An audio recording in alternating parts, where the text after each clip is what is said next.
everyone. So this is a recent reads video. These are recent reads as of June 19th, as I don't know exactly when this video is gonna be out. So in this video I'll be covering 7 books. Technically 9, but we'll get to that later.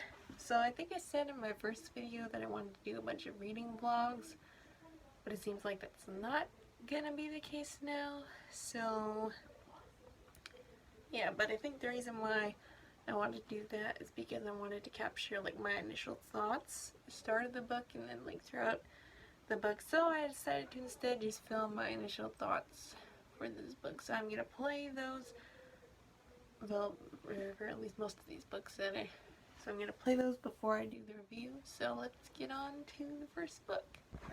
Hello everyone, so I'm gonna start a reading vlog, and in this vlog we're gonna be reading Veiled Rose by Elisabeth Stengl. I didn't think I'd be excited for this one, but I'm pretty excited. So this is the second book in the Tales of Goldstone Wood series. I read the first book, Heartless, in high school, and I did not like it. I'm probably going to do a video about it eventually, but I don't want to reread it, so it won't be a revisiting. Yeah, I don't know what to think. So I'm continuing reading this story because apparently like the series gets better. So I don't know what else to say. So Veiled Rose. So this book is about a girl named Rose Red and a boy named Leo. Leo lives in this kind of small town beside the mountains, and Rose Red lives up in the mountains, and I guess the people of Leo's town believes that there is a monster in the mountains, and so Rose Red lives in the mountains, and so they meet because Leo wants to fight this monster, and Rose Red says she knows where the monster is, so they're kind of friends when they're kids. And then it fast forwards to years later when they're in their late teens, and his family wants Leo to get married. They have this beautiful woman for him named Daylily, and she kind of hears about Rose Red and she feels kind of threatened by her, but it's not exactly clear how much competition Rose Red is for him. And I believe that's all I can say without giving spoilers.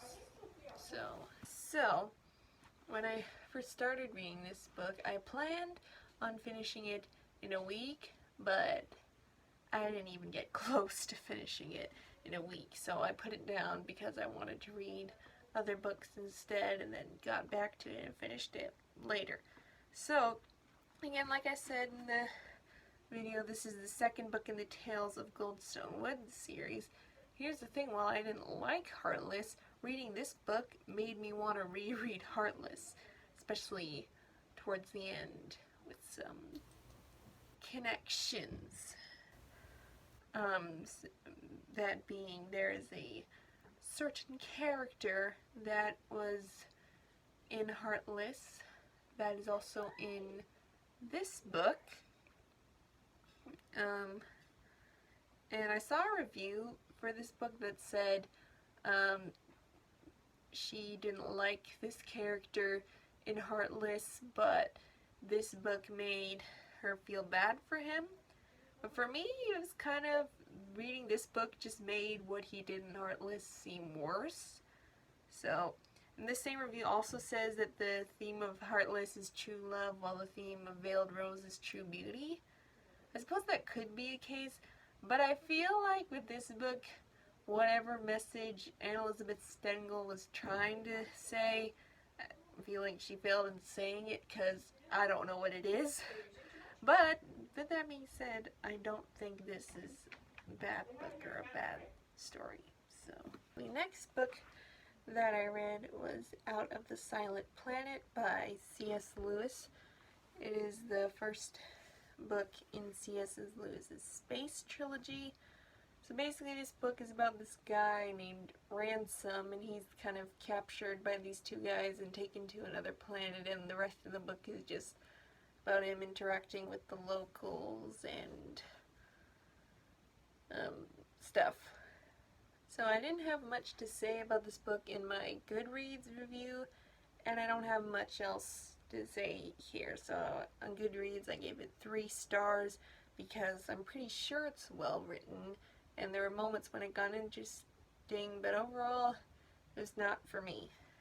So, but I actually don't know if I'm going to continue with the series because I'm interested enough to want to know what happens next, but at the same time, since it's so hard to get through this book, I don't know if I should waste my time on the rest of this book. I mean, not like these books are a waste of time, but anyways. So the next 3 books all have the word girl in the title, and it just so happened that I wanted to read these books in order, and they all happen to have the name girl in the title. And I actually plan on reading these a lot later, but I got the physical copy of 2 of these books, so I decided to read them sooner so I could read an actual physical book. And the first one was... Alright, I'm so excited to be starting Stargirl by Jerry Spinelli.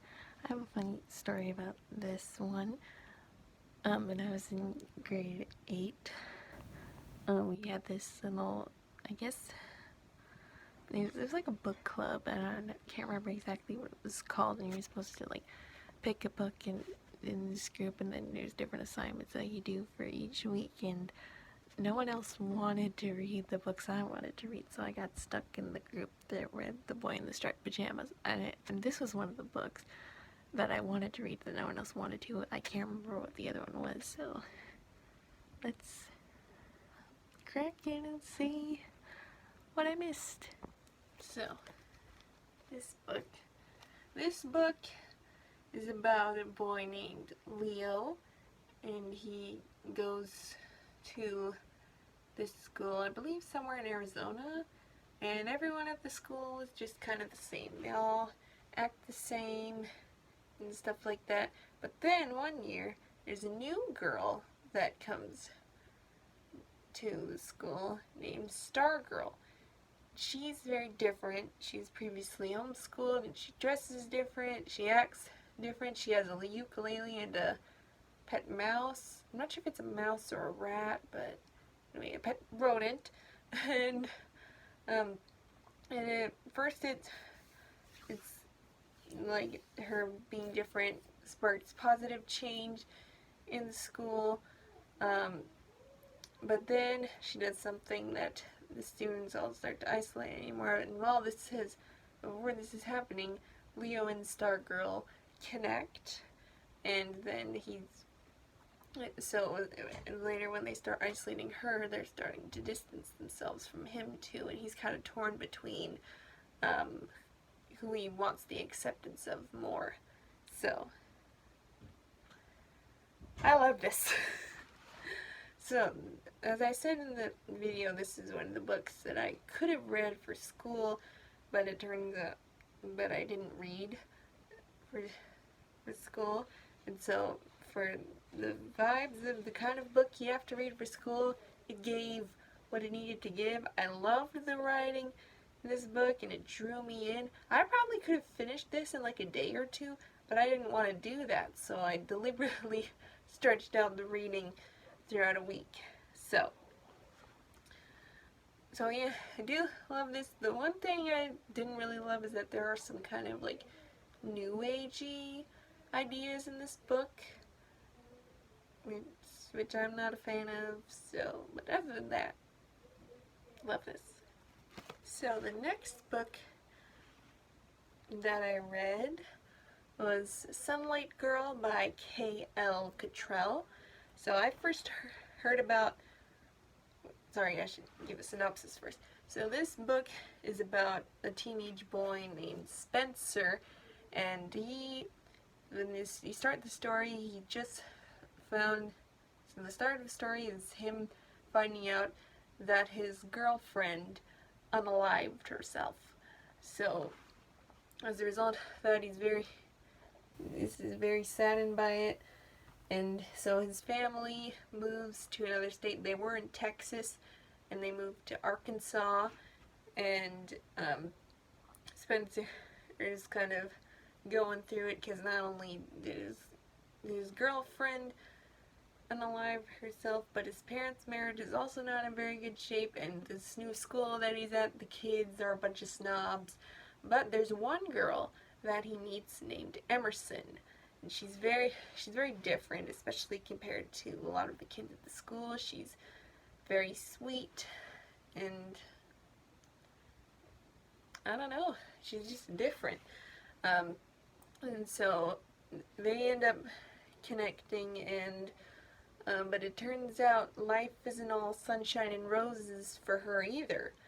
So I feel like the story is just them meeting and like helping each other through their brokenness, and it is a very beautiful story. So I first heard about this book from Harmony. So I don't know if you know this, but well, no, you probably don't know this because I don't think I've mentioned it. I rewatch videos over and over again. So in Harmony's video where she talked about this book, when I first watched it, I wasn't all that interested in this book, but after watching it a bunch of times, I started to be interested. Which is probably why I used some of the same words she used in the synopsis. Anyways, so, and I realized that this book, is kind of right up my alley, in the sense of talking about teenagers and serious issues. I mean, this sounds like a Melody Carlson book, but better. Did it live up to that assumption? Yeah. I mean, the romance was definitely better in this book than in Melody Carlson books. And in a way it felt more real. I think because this author wasn't trying to, like, clean things up for the sake of a more younger audience. Which I don't know if that's a good thing or a bad thing. But this book did not really draw me in like a Melody Carlson book would. Although I'm not even sure if Melody Carlson is really the one that draws me in. But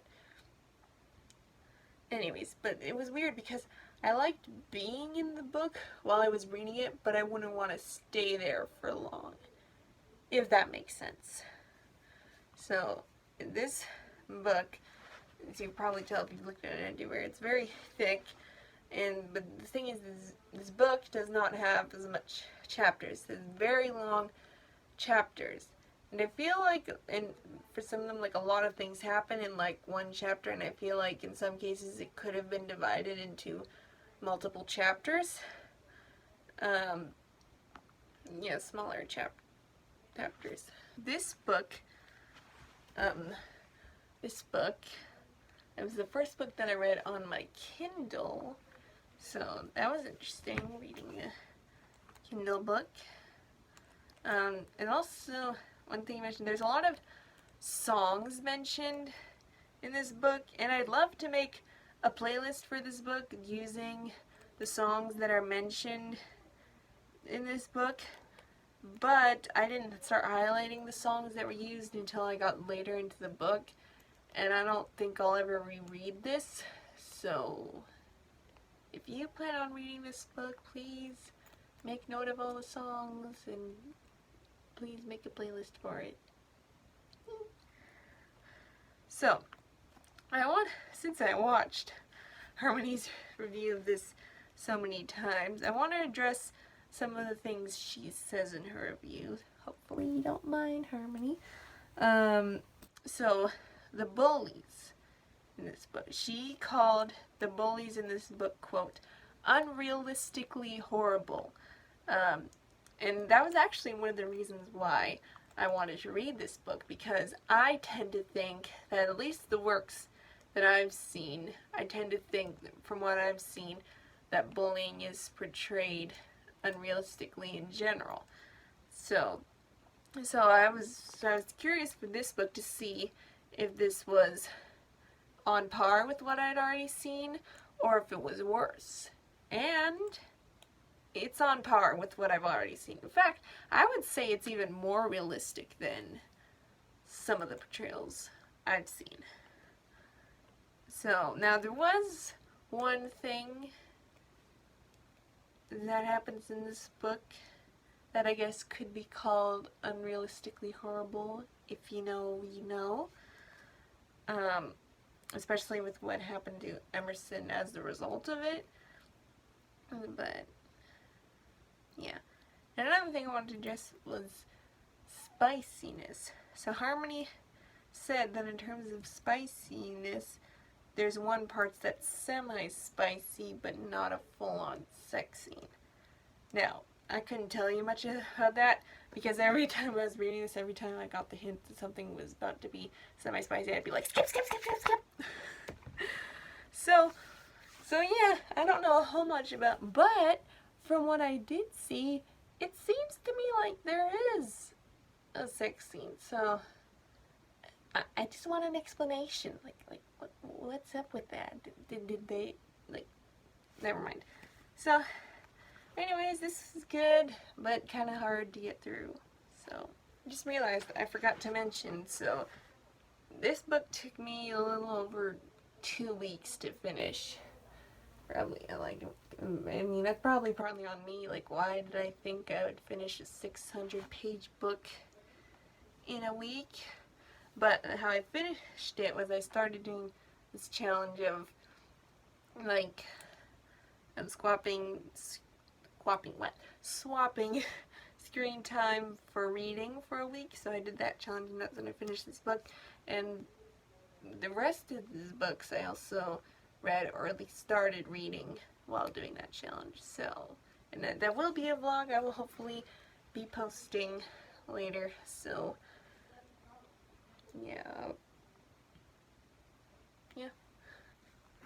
Alright, so the next book I'm going to read, which I was supposed to read last week, is my first ever thriller, Good Bad Girl by Alice Feeney.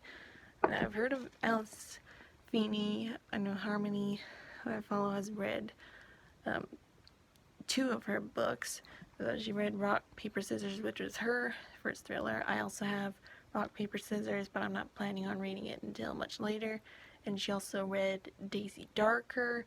I was thinking of reading Daisy Darker, but then I was kind of looking, because I thought I would never read it, I was kind of looking through the reviews to try to find, like, what, like, the big twist is, and I think I found it, so I don't think I have any reason to read it, so, yeah, we'll see what the hype is all about. I just finished this one.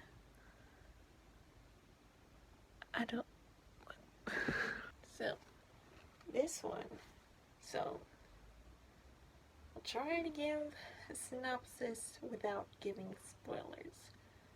So, this book is centered around 2 events: a baby being taken from a supermarket and a murder at a care home 20 years later.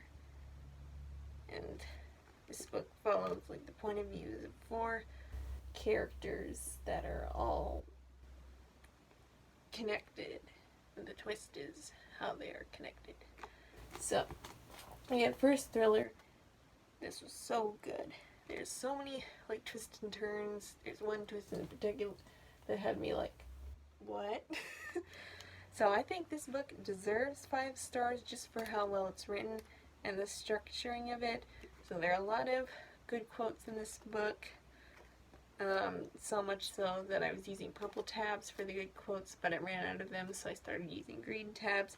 But they're more so good quotes in the first half of the book. The second half is kind of more tense.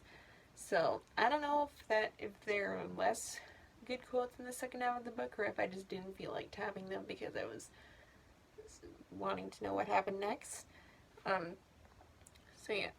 So, well, even though I think this book deserves 5 stars, there are a few problems I have with this book. So, there are some things this book kind of about, like, belief in God. I don't even want to say religion, but just, like, belief in God, that I kind of disagreed with. It's not super important to the plot, but it's prominent enough to be, like, concerning. And there's also, I think, like, a subtle feminist theme to this book. Not, like, I don't think there are any, like, annoying comments from this book, at least as far as I can remember. But it's feminist just in the sense of the female characters, while some of them do bad things, are ultimately seen in a good light. And with the male characters, first of all, there aren't that many male characters in the first place. But second of all, we don't like the male characters that are there. So, but at the same time, the big theme of this book is, like, mothers and daughters, and feminists don't seem to like motherhood all that much, so to make that. So there's one more problem, but I'm not even gonna mention it. So, and good first thrill. Like, I wasn't sure if I would like this genre, but now I'm all into it. I've got some other thrillers on my TBR, so we'll see how they compare. So the next book on the agenda is My Name is Chloe by Melody Carlson. Something lighter. Well, it won't be that light because Melody Carlson books are not that light, but light in comparison. And then I think I'll just be picking up, like, because I want to read through some more of my college textbooks. So I think I'll just be picking up those through the rest of the week while finishing My Name is Chloe. So, My Name is Chloe. I don't know how to give a synopsis of this book. So basically we're following Chloe. She's the younger sister of a character we know from the Caitlin books. And we actually see her in some of the Caitlin books too. And she's kind of a rebel, kind of emo, but she's good at music, so it's kind of about her, like, starting a band and, like, all this stuff. So, well, a lot of Melody Carlson books are similar, like, they have a lot of the same things. I will say definitely the Diary of a Teenage Girl series has a different vibe to it. And maybe that's just because they're, like, fictional diaries, but it doesn't matter. I like this different vibe. And surprisingly, there are some actually, like, good quotes in this book. Here's a few of them I like. This is said by a character: "It's only the people who have money who act as if it's not important," which I thought was interesting. And this one is just, like, I've resonated with this because I've been there. "I guess it's because I'm worried that if he really does exist, he'll want to change me, and I'm not sure I'm ready for that yet." And he is, like, referring to God. So, and then at the end of each entry, Chloe writes, like, a poem. Well, maybe not all the entries, but, like, most entries. And this is one that I wrote down called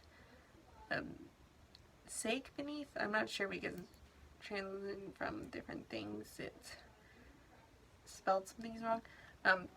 "Beneath our layers of fashion and hair and pretension, aren't we really the same? Don't we breathe the same air, pump red blood through our veins? Aren't we made up of bone and flesh and DNA? So what's the big deal? Why go and differentiate? Why not simply celebrate that we are really the same underneath, and our differences are only skin deep?" So, and again, Melody Carlson, it didn't draw me in as much as I would have liked. And I also didn't like what seemed to me like the promotion of red letter Christianity. Like, meaning, like, only reading and valuing the words that Jesus says in the Gospels when there's, like, the whole Bible. So it seemed to be promoting that, which I didn't like. But ultimately, I gave this one 3 stars, I think. So, and I think I'm gonna start reading the Christy Miller collection by Robin Jones Gunn. I have not read any Robin Jones Gunn books. They're in the school library, but for some reason I was never interested in picking one up. So let's see what it's about. So this was what I was referring to when I said technically 9 books, because this book I read is 3 books in one. So 3 different books all in one collection. So I will not be giving a synopsis because this is 3 books. Go look it up if you want to. So, especially compared to My Name is Chloe, this one seemed more biblically solid. I mean, I guess as biblically solid as you can get for Christian teenagers in like the 90s, early 2000s. But, like, yeah, I guess that's fine. I don't have a lot to say because it's like 3 books, but I don't know if I have much thought on one of the 3 books. It was interesting. I liked it some, but yeah. So anyways, that is all the books. Again, don't know when this video is being, so there'll probably be more books I would have read by the time. So, yeah, goodbye.